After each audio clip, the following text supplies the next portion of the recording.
Welcome back to Left Anchor. I'm Alexi the Greek. And I'm Ryan Cooper. So today, talking a little bit about the news. There's not too much going on.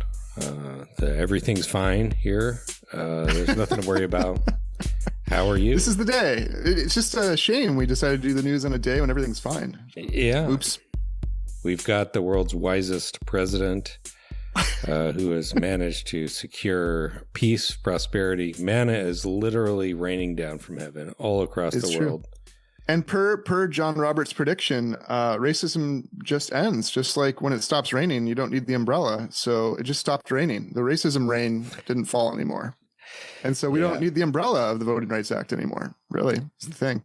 It's sunny weather is the point. Yeah. And that I guess could be our first topic today, actually, is the Supreme Court and their latest. Should we not call them Supreme anymore? I think Supreme is inappropriate. Yeah, we could call them the Guardian Council or our unelected body of law wizards who've decided that they get to rule over us by decree. But yeah, this is the latest decision, Louisiana versus Callais.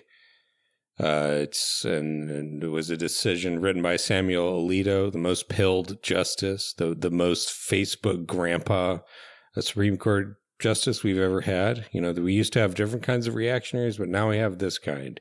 We have Fox News addled boomer dipshits who are just loud, angry, irritable, racist. Do you think Alito is the justice most likely to be an anonymous chat buddy to incels, giving them a pat on the back and cheering them on?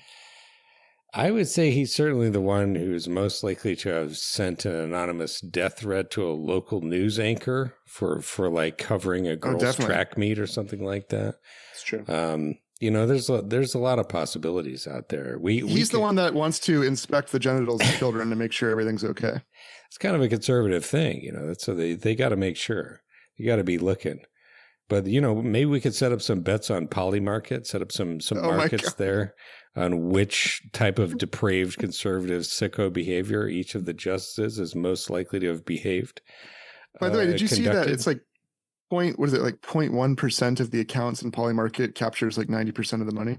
Oh, yeah, yeah. This is, thing. You know, you're getting a speed run in why we have like securities regulations in the first place, you know, because it's like, I mean, it's about fairness, you know, nominally. And like that was part of the motivation, but a very big one was that if you don't stop things like insider trading, there won't be a market because everyone will rationally assume that you don't bet on this stuff because you're just going to get rooked by the insiders who are cheating the system. Or in this case, I think most of those accounts are bots, or they're traders, you know, Wall Street guys who have set up algorithmic accounts who they're programmed to say, oh, this one is obviously wrong. Here's some whale, some retail dipshit who's betting on sports. A lot of it is. Just betting on like, oh, this is a fan of the San Francisco Giants who's betting on that. And you just take him for all he's got. This is, by the way, as a philosophical aside, the brilliance, one of the reasons that Kant's categorical imperative is so brilliant.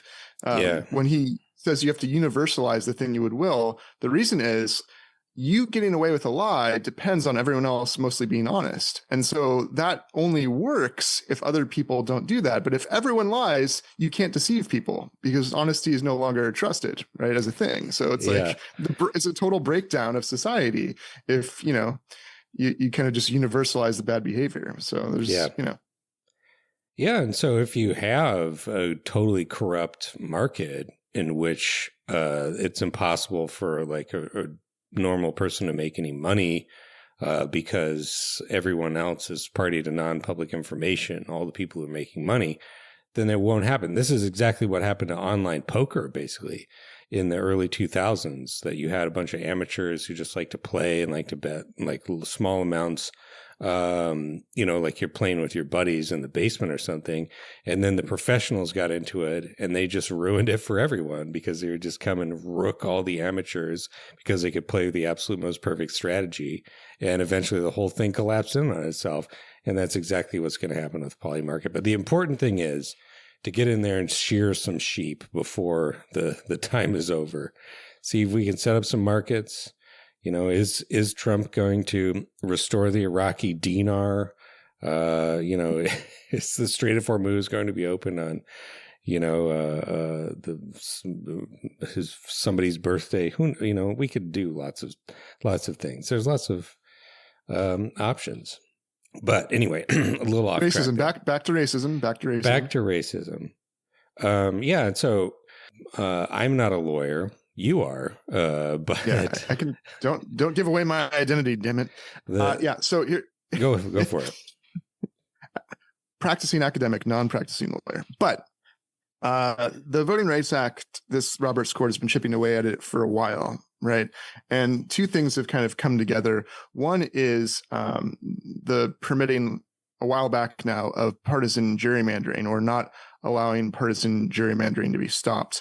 And the next brilliant move, of course, is requiring that for racism in gerrymandering to be prevented, you have to prove intent. You have to prove motive, which is extremely hard to do, especially when you can just say you're doing it for partisan gerrymandering. So, the fact that, say, I don't know, African Americans in the South tend to heavily vote Democrat is really convenient, because then you can make your party all the more racist to drive them away to the other party. And then you can use that as your excuse to keep being racist, because now you can just say you're against Democrats, not black people, when you're doing the gerrymandering. So that's part of the longer story over the course of a number of years with John Roberts, who seems to have it's almost like, the Voting Rights Act stole his girlfriend back in the day, because he's had a vendetta against it for a while now. And so he's finally, with the help of his reactionary buddies, made the last kind of chess move, as it were, to defang the Voting Rights Act totally, it seems like.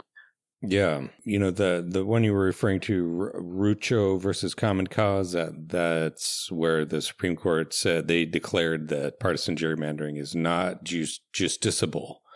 You can't rule on it, even if it might be unconstitutional. Hands tied. Very sorry. Because it's called a political question, which is something that the court is supposed to not resolve. That's a longer story what that even means, but it means like it's something that the other branches, elected representatives branches, are supposed to deal with. Yeah. Kind of thing. Geez, imagine if the Supreme Court did political stuff. I mean, it's just incredible.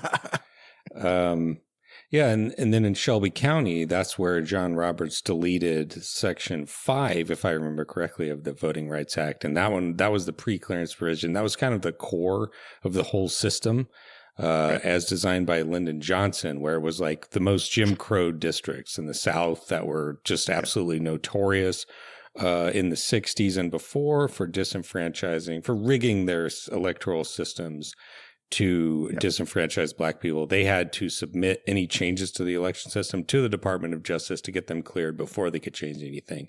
And John Roberts was like, that's not fair. Racism is over now. And so that struck down. And then immediately, like minutes later, they started doing the exact same type of shit they did in Jim Crow. And Section 2 of the Voting Rights Act, that was the one which part of it mandated that, you had to, in those states, have majority minority districts. The theory being that, if you're in Alabama, there needs to be some district. You need to draw the district boundaries such that there is the black people can have someone who is black, basically. I mean, for that at least black people, they could theoretically vote for a white person. I think that's happened, on occasion throughout these districts. But like you have the black voters in those districts so that they can ensure that they will have some representation. Because if you can just carve them up, as is happening now, if you just slice them all up, then they don't get any representation and their vote is meaningless and they're effectively disenfranchised. And Congress made note of that explicitly. It was rewritten in 1982, I believe. It was rewritten so to make note of, to say that effect is what matters. Doesn't matter about the intent, that they don't have to prove intent. You just have to say that there is an effect of disenfranchising the people, to say that they are effectively denied of representation.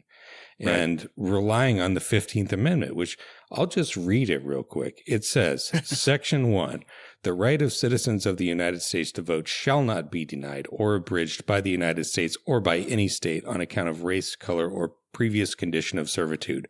Section 2, the Congress shall have power to enforce this article by appropriate legislation. And you're like, the idea that it's somehow that is not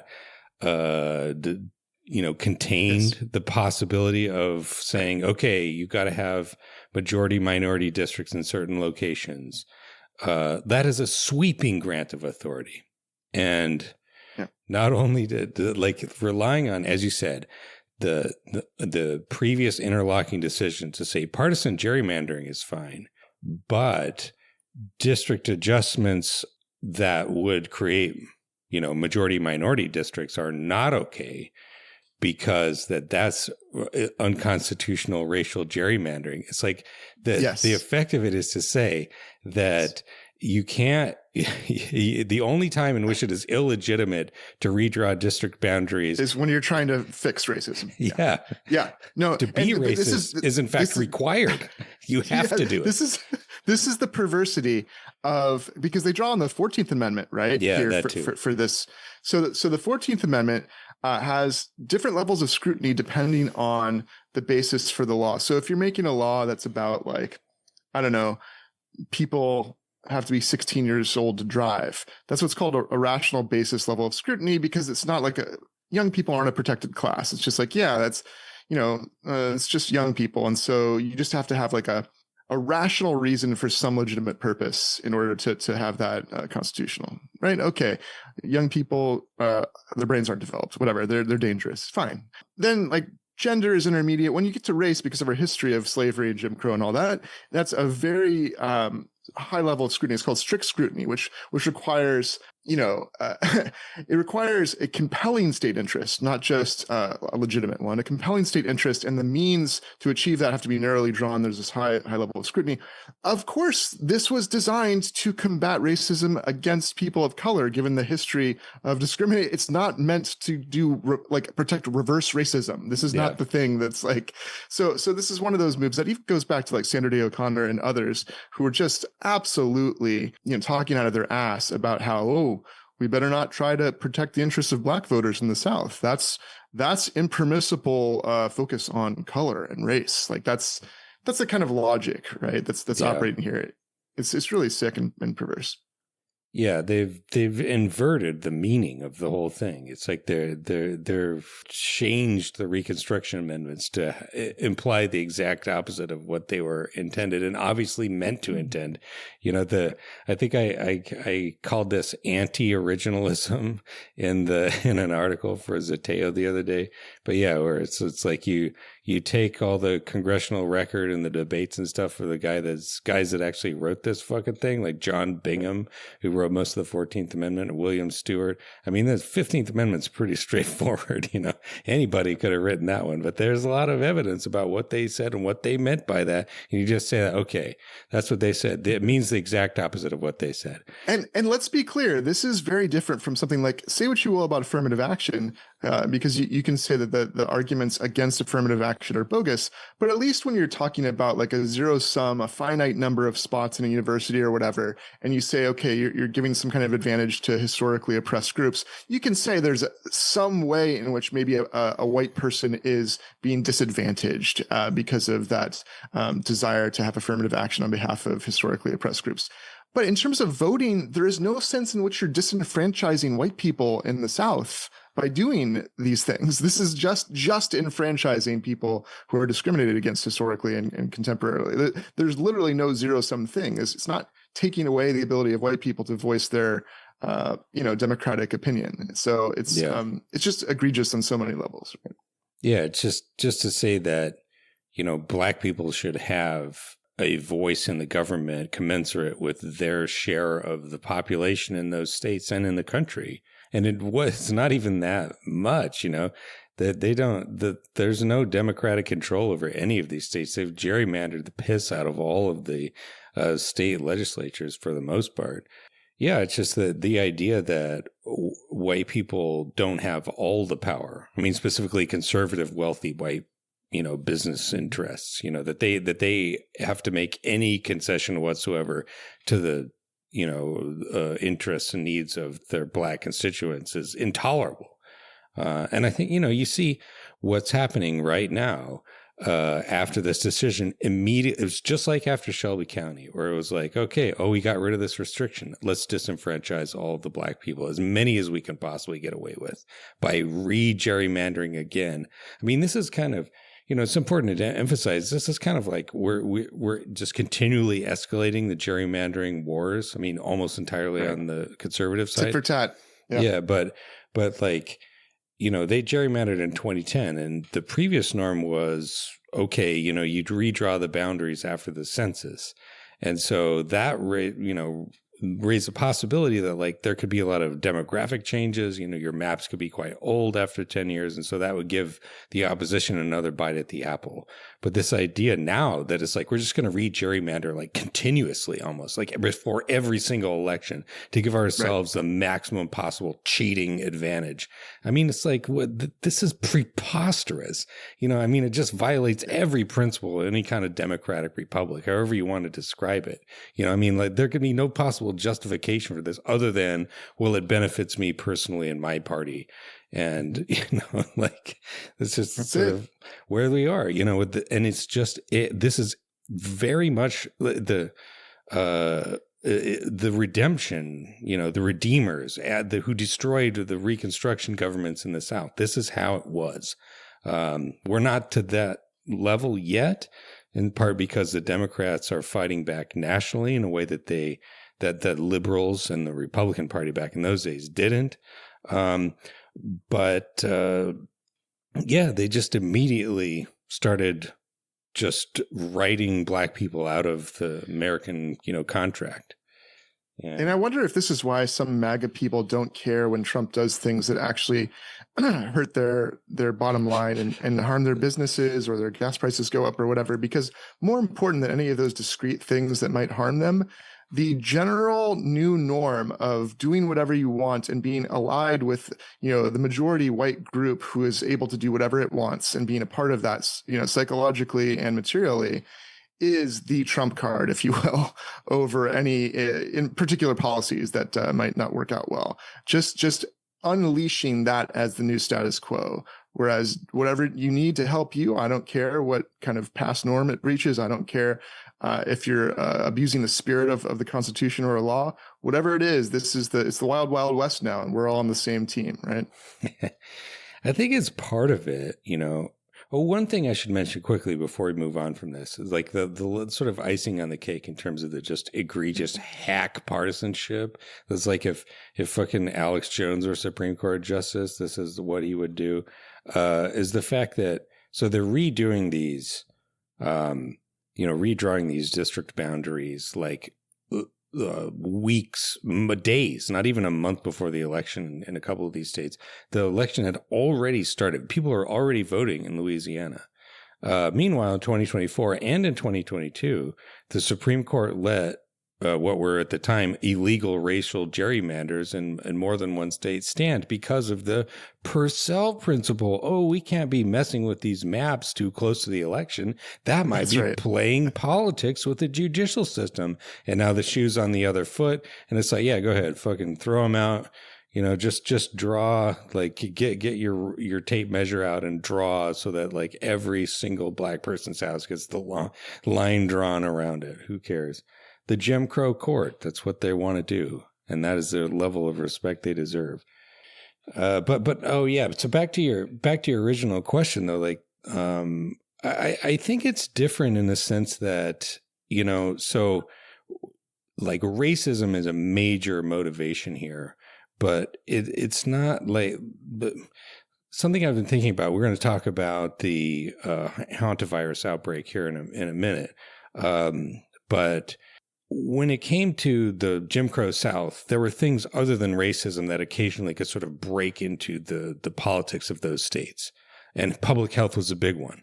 There was something where, I mean, up until quite recently, like Mississippi, I think, had one of the strictest vaccine requirements of any state. And it was because of a legacy of, public health efforts dating back to the Jim Crow era, where just like people who are like, this doesn't have anything to do with race. We're still on board with white supremacy. We just don't want the white people to fucking die of measles too. Right. And there's the full moral degeneracy that has really taken root in the Republican Party that I think is different. Yeah. And I think you see it in all these fucking chuds, these farmer dipshits, and all the MAGA people driving around their lifted pickup trucks, paying $200-$300 for a tank of diesel fuel. Where it's like, golly gee, right. I didn't expect he was going to do that. And like, or like in COVID, you would constantly make fun of the chuds who invited the virus to kill them, and then it did, Right. But so I'm going to keep bringing up philosophy. That's my mode right now, I guess. Yeah. This is in Plato's Republic, Thrasymachus, who's the sophist, who is the justice is the advantage of the stronger, might makes right. He basically gets rebutted by Socrates, who basically tries to accept every premise and definition and says, okay, so justice is whatever's to your advantage. But do you ever make mistakes? Do you, what if you do whatever you do whatever you have the power to do whatever you want? Will that work to your advantage all the time? No, actually, you need to know what's in your good first. You have to have wisdom before you can even if you're totally selfish, it doesn't even work that way unless you know what's good for yourself, at least, right? And to know that, you have to know what's good generally, and so you have to be a philosopher. But like these idiots, they're all about license and doing whatever they want. But of course, that's going to blow up in your face if you don't align. It's like an ontological truth. If you don't align desire with like what's actually good for you or for anyone, having power is actually bad for you, right? Yeah. Then like there's a lot of people who they just thought that Trump would be like he was in 2019.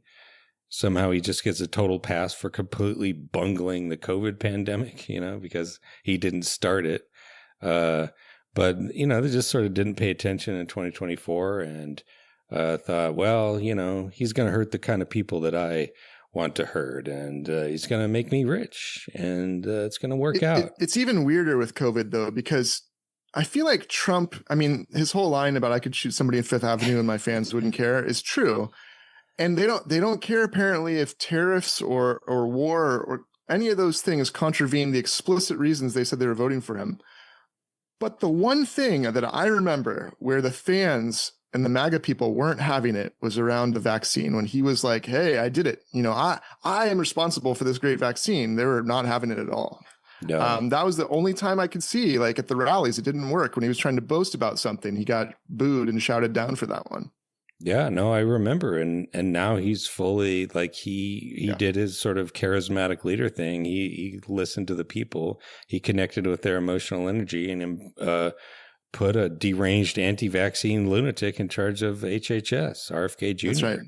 And the FDA, the whole public health bureaucracy is full of psychotic anti-vaccine lunatics, just like the people who were the COVID contrarians. We had our episode with, what's his name? Jonathan Howard. Dr. Howard, yeah. All those people, all those guys, almost all of them guys are now in charge of the public health apparatus. And it is staggering. People who are just wrong about everything. Trump fucked up COVID, saying, oh. Meanwhile, he defunds the CDC and gets us out of the WHO, and all of the good scientific research and medical expertise that's necessary when like there's a pandemic or any other public health emergency. Yeah. Who needs the experts for that, right? Yeah. And that's the thing. The one good thing that Trump has maybe ever done in his entire life was push for that vaccine. He put a lot of money behind it. It wasn't his idea entirely. Like Fauci was involved with that, I believe. But they put a lot of money behind it. All the pharma guys got into it, all the government scientists, and they whipped that sucker out as faster than any vaccine has ever been created in history. But by it was less than a year from soup to nuts. And the previous record was more than 4 years, if I remember correctly. And the result was probably the biggest increase in anti-vaccine sentiment in history. And I think it kind of goes back to the MAGA mindset, this idea of total entitlement, of just being a selfish piece of shit about everything all the time and never making any sacrifices for anyone ever, even yourself and your own family. This idea of pro-sociality just being like wrong by definition. And that's, I think, why so many of those right-wing radio hosts ended up dying, posting anti-vaccine memes on Facebook until their last breath. I'll never forget it. I'll never forget the rallies with the American flag and like Springsteen type music, and they're burning the masks that you wear to prevent the spread of COVID as like part of their rally. Yeah. Like that's what freedom is. Freedom is destroying the boundary that protects us from killing each other with a deadly virus. That's freedom. Yeah. Right. And protects you also from receiving it. Like that was more symbolic to me than anything else of this death drive that they call freedom, right? Yeah. Yeah, they would rather die than recognize the fact that they live in an interdependent society with mutual obligations that That's flow. Right. And there are limits to what you can do. And sometimes you have to pull your pants up and be a big boy and do the right thing for other people and yourself and your own family. And they would rather die. Many of them did. Hundreds of thousands of Republican voters died. They killed themselves by refusing to take the vaccine. And I also want to add that it can't possibly be understood simply as don't tell me what to do, which is like a toddler mentality, but whatever, because they also would go into stores that had you must wear a mask and yelled at other people who were protecting themselves. So it wasn't even about them. They didn't even want other people to protect themselves and each other. That was an affront. There was like effrontery, like how dare you protect yourself and others? And so it's even weirder and more disgusting than mere like I want to do what I want, right? Yeah. No, if you merely had a don't tell me what to do mindset, you would just approach the vaccine and you would look at the evidence and be like, is the balance of risk worth it? Does it improve my, risk of having a serious illness or dying to take the vaccine or not? And the answer is yes. The answer is very obviously yes for almost everybody, unless you have like rare allergic reactions to like the vaccine technology. Of course, the whole point of public health is that you can't do that calculus individually. It only like the risk changes when people are doing it en masse. No, of course. That's still a stupid way to approach it. You should still do it even if it doesn't exactly make sense, because it does reduce your risk of getting it and transmitting it. That's another anti-vaccine talking point you see even sometimes on the left. That doesn't reduce your risk of getting it. It does. Shut the fuck up. But no, it wasn't even that sort of cynically self-interested. It was this like emotional, irrational, just like bilious ressentiment, approach to say, no, I won't. It's like, here's a free vaccine. They collapsed this notion of elites with like latte sipping liberals and like Wall Street with like literally anything for the public good that's asked of anyone. Like that all got conflated. You know what I mean? No, exactly. And maybe this is the point to bring up the hantavirus thing. Because we've had this outbreak. It was on a Dutch cruise ship in the Pacific. It's a rare strain of the hantavirus, which for the Andes hantavirus, which can be transmitted person to person.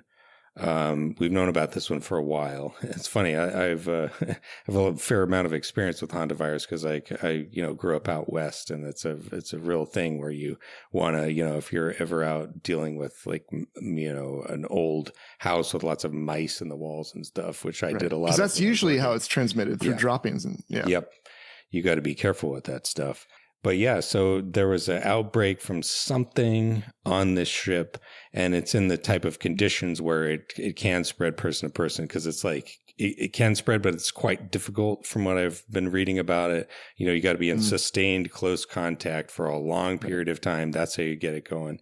And the cruise ship, of course, is exactly the most perfect, because notoriously, there's the disease factory.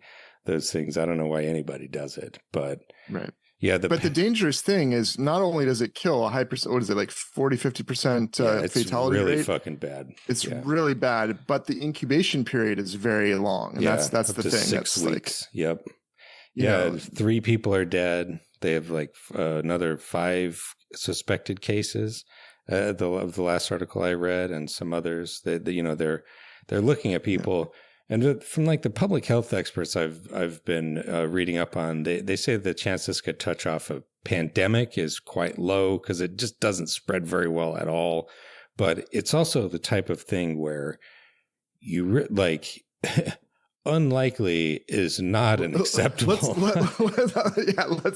50% kill rate. Let's remove the small percentage chance. Yeah, you don't dick around with this. Like, what is Ebola. We should do a drop from Robert De Niro from Heat. If there's any doubt, then there is no doubt. You know what I mean? Like, yeah, you got to be ready to see that virus around the corner. And yeah. Exactly. Gotta be ready to walk away. Yeah, walk away. Put that mask on. No, but the type of thing. And so I had forgotten about this. You sent me this article. Yeah, the United States withdrew from the World Health Organization.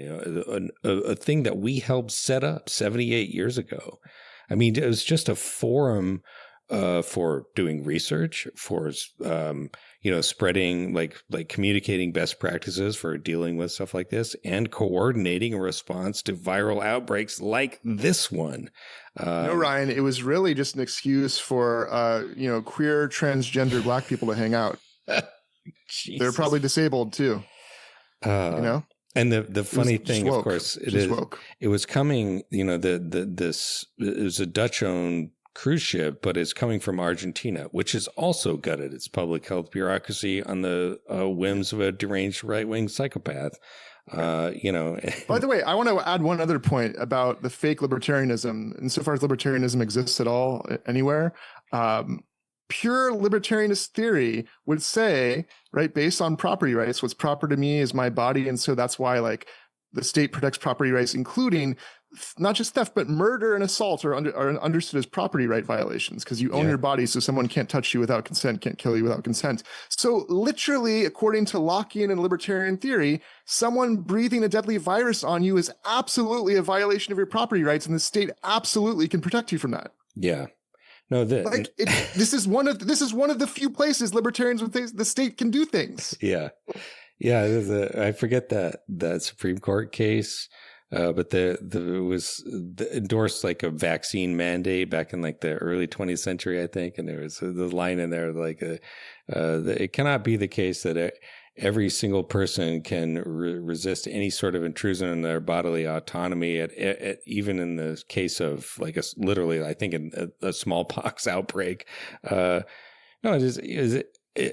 Before COVID, even like the Federalist, Ben Dominic, I remember he wrote an article about this being like, well, if there's a pandemic, of course the government, he endorsed in that article, as I recall, he said that the government could forcibly vaccinate people, not just say, okay, you have to have a vaccine mandate to come to work or go to the movie theater, the grocery store, whatever. It could go door to door and forcibly vaccinate people because it's like when you're talking about something like this, it's killing millions and millions of people potentially. Then like that there's no, even Ayn Rand, I think, would agree to that. And yet, you see that there's no logical principle behind it. It's like that Lionel Trilling thing, irritable mental gestures that seek to resemble ideas. That is what conservative thought consists of, and probably what it's always consisted of. But yeah, the absolutely deranged lunatics are in charge of the public health apparatus, which has been massively defunded. We've fired hundreds and hundreds of scientists and public health professionals who are supposed to deal with this type of shit over the years. And so, as is the case, and will have to be the case, the rest of the world's going to have to bail us out in terms of protecting humanity. Yeah, except it's not going to be Argentina. There are passengers from that cruise ship in 5 states. And it's the type of thing, again, I think, important to emphasize, I do believe the experts that this is very unlikely to touch off a pandemic, but it's also the type of thing that could fester for a long time, to just being like, oh, here's a case, here's a case, here's a case, here's a case, dead. You could be potentially talking about dozens of people being killed over time. And it's the type of thing where like, You just got to get your shit together, find out where everybody is, who's been exposed, quarantine them, treat them. We had this whole system set up under President Obama in 2014 to deal with the Ebola outbreak. Remember we brought that guy back into Texas who had Ebola, but there was a whole system to deal with that. It still kind of is there. And who screamed at him for doing that? Conservative Republicans did. Don't bring him in. And now look what Trump's doing. But Jesus fucking Christ. I mean, God, this is so... Wait, okay. There's some good news. There is at least some good news we can report on after all of this, right? Well, and it might be related to more bad news. The Strait of Hormuz and the continual just stepping on your own rake to smashing you in the face, like foreign policy of the Trump administration, right?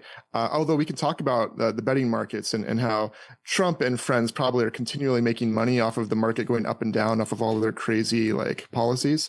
But the world might look at this and say, wow, it's really dangerous, like for our economy, to be so dependent on oil. We already have this whole renewable energy industry that's growing.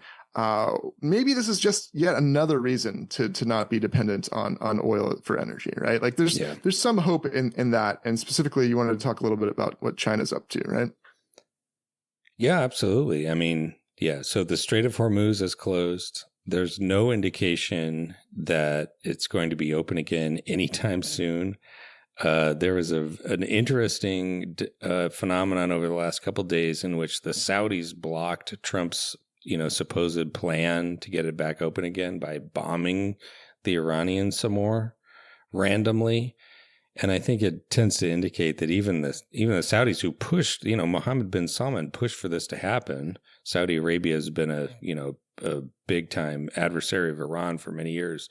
They're starting to realize that Trump just says shit. He just fucking blurts out whatever comes into his head at any possible moment. And like 95% of those statements are lies or shit that he just made up at the spur of the moment.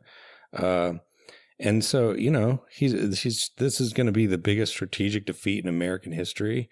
It's like if the British Empire had like just absolutely gotten its shit pushed in and rinsed and destroyed its entire like global economic system by losing a war to, I don't know, Madagascar or something in the 1870s. Like they just crashed every single British ship into the coastline and sunk them or something like that. I mean, just the stupidity of it is just real strong. Stop punching yourself vibes. I gotta say, it's like we went to Home Depot. We bought 2 rakes, the biggest and heaviest rake, the most beautiful rakes we've ever seen, folks, the biggest one, and we just stomped on them with both feet, and then whoop, bam, right in the face. And anyways, but to your point, to your saying, that it ain't looking good for the old American empire. But the thing that I think maybe is making a critical difference to this whole thing, and why if this had happened 20 years ago, I think it would have been truly like calamitous, like Great Depression level of economic catastrophe. But I mean, this it's going to be really bad. It's already being really bad in Asia. But the difference is that renewable technology, solar, wind, batteries, EVs, and even, a lot of industrial applications for like industrial heat and so on, those are mature, ready for deployment technologies. And they are scaling them up like crazy. A lot cheaper than they used to be too. Yeah. I mean, they were already cheaper than, most fossil fuel based sources of doing all that economic stuff.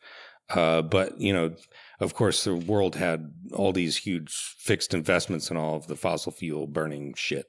But now that they can't get the fuel to run a lot of that stuff, except for coal, in Asia and, anywhere else that has it, I think, Trump has basically kicked off a probably irreversible acceleration of the switch to renewable energy, and particularly in transportation and electricity generation. China was having trouble that like they were so overproducing solar panels that they were like having to coordinate shutting down factories because there's nobody to buy them. There's so many. That has been reversed. They're exporting record numbers of that. They just installed the biggest offshore floating wind turbine in history. I think it was 50 megawatts, a huge fucking turbine. Amazing. And Canada made a deal with them not that long ago, right? For EVs. So Canadians are getting to drive the Chinese electric cars now. And some Americans, I think, are driving up to Canada to go get their Chinese EV. That would be smuggling, but probably somebody would do it. Let's see. China's electrifying its trucking industry. Even before this, like in December last year, apparently a majority of freight trucks sold in China were battery electric. And they've just basically built out a whole new supply chain and charging infrastructure that can deal with, trucks. And that's no small thing because like the trucks, obviously, in order to have an EV truck, it's got to be really fucking big. The battery's got to be really big. And in order to charge it, you need a really fast charger. And that's basically what they've been doing. They got the fastest ones they've been putting out now can do up to 1.5 megawatts, it's like a medium-sized factory, like a whole mall, something like that. And he charges 800 kilowatt hour battery in, about half an hour, something like that, or up to 80%. And then CATL, the biggest battery manufacturer in the world, I think it's a Chinese company, they make about 40% of all the batteries in the world for cars and so on. They're doing a battery swap station.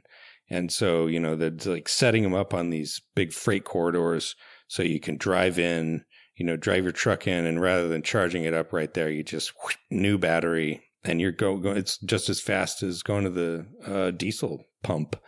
And then you just have a huge rack of truck batteries that are all charging. And then you don't need for them to be able to charge so quickly as long as you have the space for it. And all that shit. I mean, I think some of it's kind of been disrupted because there are so many industrial inputs that need stuff coming out of the Strait of Hormuz. But in terms of planning and investment and where people want to like orient the future, it's going to be fucking renewables no-brainer. And electric because it's like, geez, I went back and read, the speech when Jimmy Carter put the solar panels on the solar water heater actually on the roof of the White House. And it was all about the fucking oil blockade, It's 50 years ago, right? This is about, like almost crazy. 50 years ago. And he was like, nobody can blockade the sun. It can't interrupt its transmission to us. It comes right to our doorstep. Say what you will about Jimmy Carter. He was a little bit ahead of his time in a number of ways. He had that sad ass speech where he's like, look, things are not looking good, folks. And people were like, why are you being so negative? Why are you trying to recognize reality? I mean, his economic policy was terrible. Kind of an austerity deregulation, proto-neoliberalism. Exactly. He was like the first neoliberal in many ways. That's true. But morally, I mean, in terms of like, putting a cast on it and that, we need to face facts and not just sort of wallow in wretched gushing excess for its own sake. We should be responsible and discover. What did the people do? They elected an actor. They elected an actor who could say sunshiny things about the greatness of America. And boy, what do they say about history? It doesn't repeat itself, but it rhymes, Yeah. That's it. We got another TV personality selling people all kinds of fantasies. I mean, and this is kind of the thing though with the absolute just dog brain stupidity of the current moment. Like Jimmy Carter was sort of saying, let's tighten our belts. The very 1970s environmentalist type of pitch to be like, we're consuming too much. We're burning too much gasoline. We need to tighten our belts, be responsible. Right. It's kind of appealing on a level. It is, but it inspired like The West Wing, which I sometimes I watch once in a while for various reasons. And I saw an episode where, they're on the campaign trail and, the guy who's the head of communications, the guy who's deputy chief of staff, they're at a bar and they're talking to this guy who's really excited about his daughter going to college. Right. and they get inspired by this conversation. This guy who's like, it's just, I make at the time 55 grand. My wife makes another 25, and I don't mind. It's a man's job to send his daughter to college, and that's a worthy thing. And I work hard for it, but I wish it was just a little bit easier. It's just a little bit too difficult, right? And so they get inspired, and the inspired thing they come up with is like tax deductions for your college tuition. This is like this is a fictional show where you can make anything up. And the Jimmy Carter consultant class that was inspiring the writers of the show, their dream was tax deductions to write off a little bit of money. So the tax liability for this guy goes down by a few $1,000s. That was their vision of like, dream it up and write it as much, whatever you want. And that's how you get fascism, folks. When your dreamers have such a pinched imagination that's what they come up with, Yeah. Well, but the thing, the moral appeal of it that I do see on some level of it being like, Americans consume too much shit. We're buying too much crap that we throw away, shit we don't need that we throw away after we, the clothes we wear twice and put in the garbage. That's all fair enough. But then, the fact that Americans reacted so hysterically to Carter and to other, like proposals for a carbon tax and how the cap and trade bill went down in 2010, the Biden pitch was not like Carter. It was like, you don't have to give up anything. This is where our technology has come. You can still drive a big, stupid fucking pickup truck. It's a win-win, and it's good for the economy. It's going to be electric. And in fact, it's going to be cheaper for you'll be able to buy more hamburgers, more fast fashion, more of the fucking wretched gushing excess. And in the same way that people couldn't, Marshall Steinbaum wrote about how forgiving student debt would boost the economy. Yeah. It's a win-win. And not even the Biden administration would fully get on board with that. It's like, we can't go that crazy and actually help people so much, Yeah. And Americans responded, but it was like even the sort of perception that somebody is going to impose a limit on your consumption. Let's burn the entire planet to the ground. But the irony is now that Trump is doing Jimmy Carter like to the max. He has imposed de facto a massive carbon tax. Like I don't even know what the level would be, but it'd probably be like $100 a ton to add $1.50 to the price of a gallon of gasoline. That's a huge fucking cost increase, massively painful and unpopular. That this stupid fucking asshole has imposed the most coercive, most like just punch to the balls decarbonization policy de facto, not just on America, on everyone in the planet. And like, you kind of have to laugh a little bit about that. Yep, it's true. These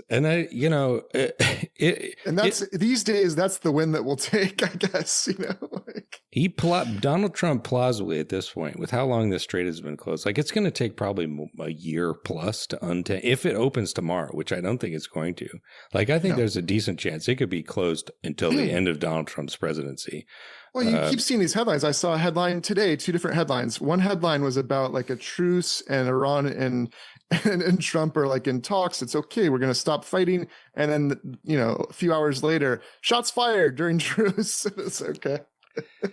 Yep. No reliability here at all. No stability. He might be considered like the best president for the climate ever. Just in terms of having like just power bombed the global economy and making the price of fossil fuels go up by 100 to 500% at a time again where the alternative is right there and it's being deployed at scale already. And so it's like massively accelerating it is not that big of a challenge. And it's in fact already happening. Look, God works in mysterious ways, Ryan. That's the thing. Yeah. I just remember the negotiations around the Inflation Reduction Act, and there are like so many failures on all the Democratic Party policy wonk guys. They were like, listen, we know how politics works. We have to do climate policy in all carrots, no sticks. Nobody can ever like pay a single penny more for anything. We just have to just fling benefits at people. And that wasn't enough for them. No, we have to have Donald Trump. we have to have Donald Trump. And yeah, I mean, the other thing he's specifically with America is like screwing up all of our renewable deployments. I mean, not all of them, but they've slowed down quite a bit compared to where they were in 2024 at the same time when like the AI data center build out is like massively increasing demand for electricity, along with EV chargers and heat pumps and all the rest of it. And so people's power bills are going up by a lot. And he just, maybe we shouldn't have elected the biggest stupid asshole in the entire country. That it might be worth thinking, pondering on that just a little bit. What if there's the slightly less stupid asshole we could have elected instead? There's bound to be somebody. I have nothing more to say. What a weird time that we live in with Trump and his nonsense contrasted with the Mamdanis of the world coming out of nowhere and shaking things up in New York City to all the people we've had on running as real leftists in all these important districts and races. It's a time of great madness and possibility. So, we'll keep making fun of the madness, but hopefully people are doing what they can where they can to help foster possibility. Yeah. Well, to that point, as a closing note, I'm working on a project with some DSA folks here in NEPA DSA, which I think doesn't hold a candle to New York City DSA, alas, but, we do what we can here in the... And for people that don't know the acronym? Northeast Pennsylvania, this Wilkes-Barre, Scranton area. But, just putting together a presentation about what I've been calling Jode family solar, hobo solar, balcony solar without actually plugging it into your house, just using a battery. And that's something that you can do quite cheaply. You want to just start trying to insulate yourself from the Trump price increases on everything.